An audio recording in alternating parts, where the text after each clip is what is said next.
I'm here to do my presentation on emotional intelligence in the workplace, or emotional quotient, also known as EI or EQ, and yes, I had to look that up. I found this topic really fascinating, and it was something that was really interesting to research and explore and to consider, especially in the role of a counselor. I have a quote here by Salovey and Mayer that I think kind of gives an indication as to what emotional intelligence is. And it's perhaps the most widely accepted scientific definition. And that the quote goes, "The ability to monitor one's own and others' emotions, to discriminate among them, and to use the information to guide one's thinking and actions." And I'm sure that doesn't come as a surprise to any of us. And I think it's really interesting to be presenting on this to counselors, considering the field that we're in. And I would assume that most of us would have, hopefully we would, or would have higher emotional intelligence skills. And maybe that might be one of the reasons we're drawn to this field. I don't want to make a complete blanket statement, but something interesting to consider. Emotional intelligence skills are considered soft skills, as opposed to IQ skills as being hard skills, because the soft skills are more adaptable and changeable and moldable, and the hard skills are not. For example, IQ is generally found to be set, and personality is generally found to be set. Not that personality is a skill, but just talking about things that are moldable. Whereas emotional intelligence is something that can be adapted, and it can be developed, and it can be grown, and it can be taught and practiced and changed.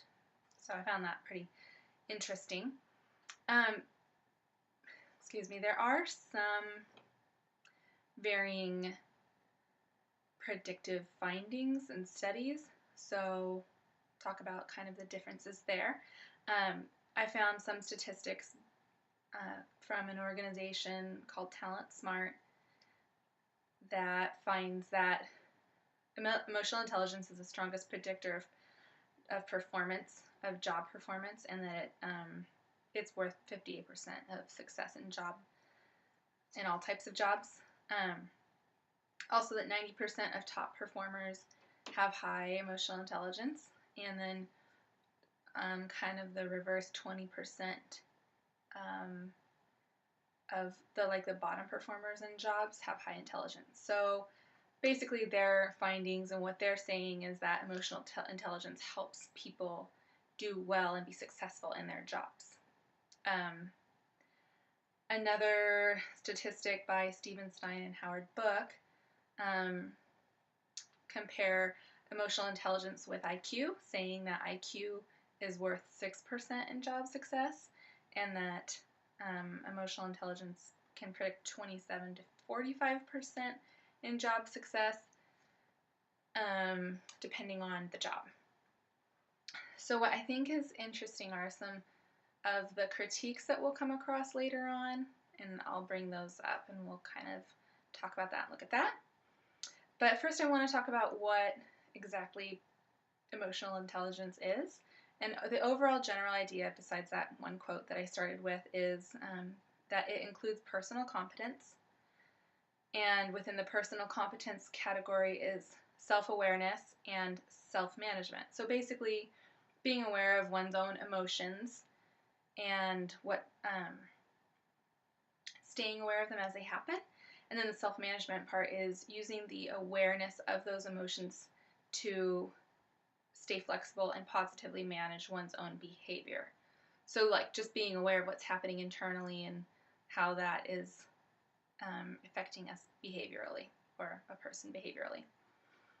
The other aspect of social or emotional intelligence is social competence. And social competence includes areas of social awareness and relationship management. The social awareness aspect is, instead of accurately picking up on one's own emotions, it's picking up on another person's emotions and understand what's really going on with another person. And then the relationship management is the ability to use the awareness of picking up on those emotions in another person and using that to help engage in interactions successfully. I think to some people it's common sense, and to other people it's not, and it's something that needs to be trained and developed. And I find that to be really interesting, just the difference there. And then also with that is the fact that the social competence aspect has to build upon the personal competence aspect. So being familiar with oneself and then being familiar with other people is kind of how that works. That makes sense. So the issues with this topic include that the reason is that emotional intelligence and exploring its place in the work field, it's pretty new. It's relatively new. It's not even 20 years old, I want to say, approximately. So they just began to explore this about 20 years ago, and I think that the research and study of its implications is increasing, but it's still new, so it's still hard to define. The measurement is primarily self-reported, so self-report can be a little bit inaccurate or skewed. It's difficult to measure emotional intelligence just because of it being in the beginning and still under definition and how it plays out. The fact, again, that it's new in the field, that's something to be aware of, and just as a caution.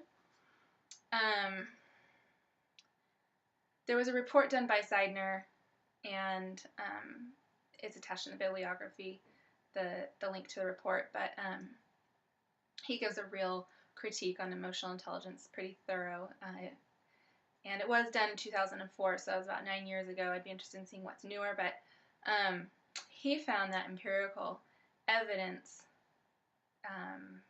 basically indicates that emotional intelligence doesn't necessarily equal the success that other studies say that it does, and that the results are mixed or negative. So all that to say is that he's saying that further empirical study needs to be done. There needs to be a lot of work that goes into designing research and creating parameters and just provide some empirical study. So I like to talk about that bring that up before we go into it further, because there's some mixed reviews on really the importance of emotional intelligence in the workplace and the value that it has, because some studies say that it's very, very valuable, and other studies say that it's not necessarily. So the population, the people who are affected by emotional intelligence, though, is pretty much everybody. We see it a lot right now in the big business worlds and higher up leadership and business management, especially in big corporations, because corporations are trying to be successful, and so they're trying to figure out, well, what's going to work to make us successful. And they're really exploring this aspect of, well, it's the people, so let's build the people, so how do we do that? And so it's kind of a big thing in the corporate world right now in business management. And just management and leaders in general, especially because they're the ones leading the people, and so they need to be especially trained in how to conduct themselves and in regard to other people. So also those who perform well in their job, those who perform poorly, it applies to them as well, because if indeed it's true that they're performing poorly, maybe part of it might be their emotional intelligence, like maybe that's low. People who are jobless, unemployed, and low income. If, in fact, emotional intelligence does play into success, then that's something that people who struggle with employment might need to build. So really the population applies to is across the board. Ziedner, again, said that there are some positive direct effects of emotional intelligence, that emotionally intelligent people are more successful at communicating their goals, ideas, and intentions in an assertive and interesting manner. That makes sense. And I think later on we'll actually talk about some of the skills that are measured in more detail. Emotional intelligence may be related to the social skills needed for teamwork. Those high in emotional intelligence may affect relationships in the workplace, which overall impact work commitment. I know in my experience, if I've enjoyed the people I work with and the people I work for, I enjoy work overall in general, and I want to be there longer. I want to do a better job. I'm more committed. So that just, I think that goes to prove that the relationships in a workplace, they do matter.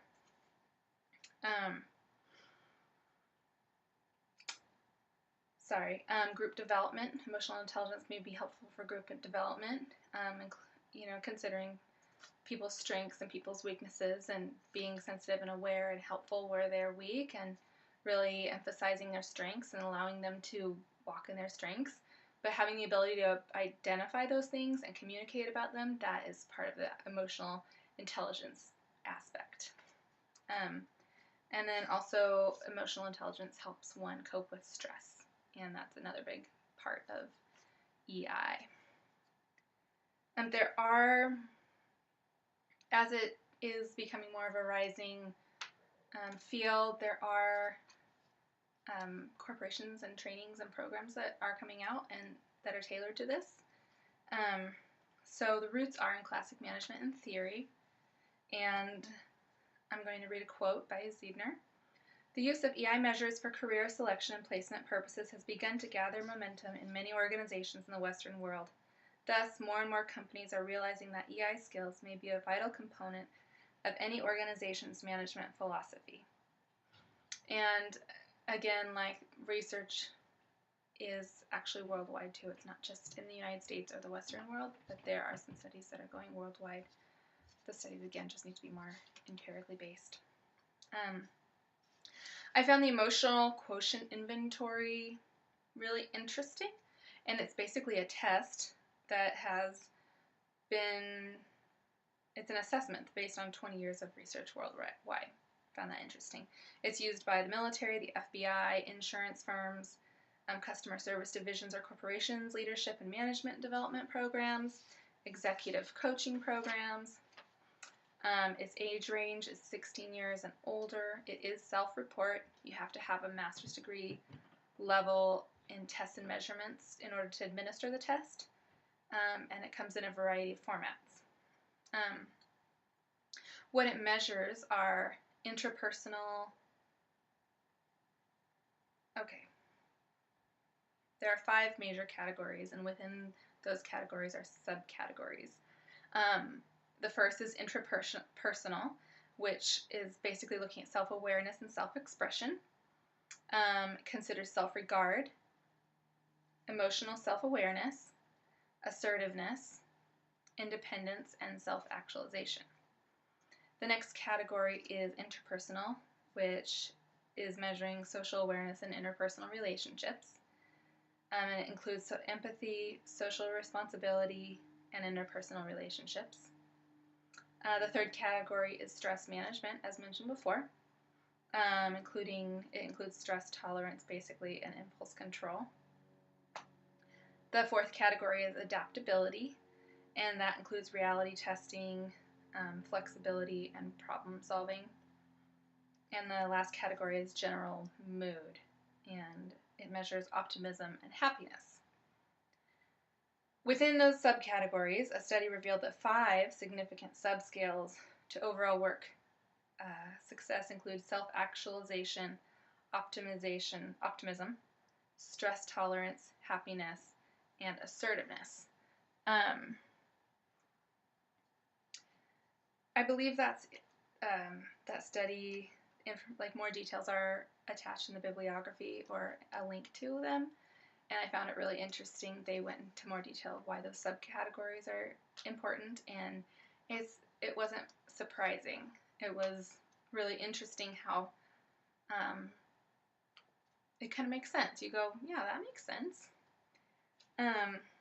Another organization called Corporate Training Materials, which is a division of Global Courseware.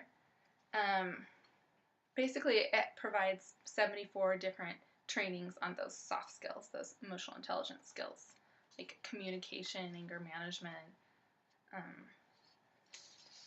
things like that, the development of emotional intelligence. There's an organization called Talent Smart, and all of these are linked in the bibliography. And it provides a variety of assessments, resources, and training materials that develop emotional intelligence, and it offers them in 22 languages, which I found to be pretty significant and very multicultural or diverse. I thought that it was interesting that they would really work to provide that in that many languages. They have a number of different products that you can use. There's a book that's written by one of the men that the organization promotes. There are a variety of services. They include site training, on-site training, training of the trainer, which is basically the leader, coaching, keynotes that are tailored to different subjects and categories, and assessment services. And they do a lot of online assessment. They provide programs for online assessment and development, so you can do seminars in person or you can do online, just depending on what you want, what your organization wants, what the people need. Another organization called Corporate Strategies, and that's by SkillPath. Corporate Strategies is an aspect within SkillPath. It provides a lot of different types of trainings for leaders and management, and Corporate Strategies is one that's just particularly looks on building emotional intelligence. And the objectives of the trainings include how feelings, reaction, and emotion affects professional relationships, how to easily work with different personalities and communication styles, how to stay flexible and open in the face of change, and how to avoid overreacting in emotionally charged situations. And then it has training agenda, and I have that listed in the handout. Through reviewing all this information and content, I have the conclusions I have come to are that indeed I agree with Zeidner that further empirical research needs to be conducted in order to really evaluate the relevancy of this topic in the field, in the workplace. But that, no matter what, it is helpful to build those emotional intelligence skills and to provide people with the ability to interact with one another in the workplace or wherever in life, because that just helps us be more successful in communicating, and building relationships is always going to be a positive benefit, no matter what, where, who, when, or why. It is one of the most common reasons people seek executive coaching, because it can give one a competitive advantage in the workplace. That I took from somebody else. I didn't come up with that one myself, but I agree with it. It's especially helpful for business managers because they find common ground for solving conflict, managing stress levels, and providing needed direction for any team effort. Rather than simply managing a business group or team, they create an atmosphere of cohesion and creativity. Thomas Hayden said that. I found that counselors can, in applying this to ourselves as counselors, or how can a counselor use this knowledge and understanding, basically these are skills that are not difficult to understand, hopefully for some, and they are teachable. And so I think that counselors can educate, first of all, on the importance of building emotional intelligence skills and how that can help you be successful in business, workplace, relationships, etc. We as counselors can be coaches or provide counseling and helping build those skills. And it's important to consider that those emotional intelligence skills will be mainly useful in jobs wherein the skills are required for job duties. So that's kind of a distinguishing factor. Maybe it's a little more important to have emotional intelligence skills where they're actually required for the job rather than like if you're working at the computer all day long doing data analysis or something. That's just kind of a thought that I had. So as counselors, I just think in conclusion that it's important when we're meeting with clients to be to maintain an awareness of their level of emotional intelligence and how that might be affecting them in their workplace and in their relationships. And if necessary, look into administering some sort of assessment on emotional intelligence and in order to determine their strengths and their weaknesses. And when we know what their strengths and weaknesses are, we can really enhance their strengths, help give them the confidence to build on those strengths. And then the weaknesses are areas of growth and that we can help focus on building those. And I think that this just applies overall in the career counseling field too, because it's job related. And if we know that if job happiness is a big aspect of overall happiness for a person. Thank you for listening to